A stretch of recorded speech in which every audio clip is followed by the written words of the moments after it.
क्या हुआ? प्रिंस कुमार सिंह। पिता का नाम? श्री सूरज सिंह। घर? गोविंदरी।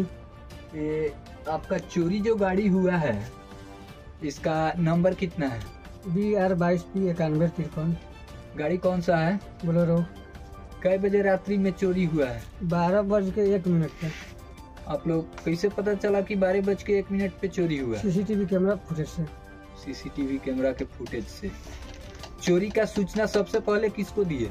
सबसे पहले हम बड़ा बाबू को दिए हैं, कॉल किए थे। ठीक है। फोन करने के बाद में थाना आपके दरवाजे पे आया था? थाना नहीं आया था, 112 आया था। 112 आया था। थाना में आवेदन दिए हैं? थाना में आवेदन दिए हैं। थाना के द्वारा क्या आश्वासन मिला है? आश्वासन मिला है कि इस पर कार्रवाई होगा।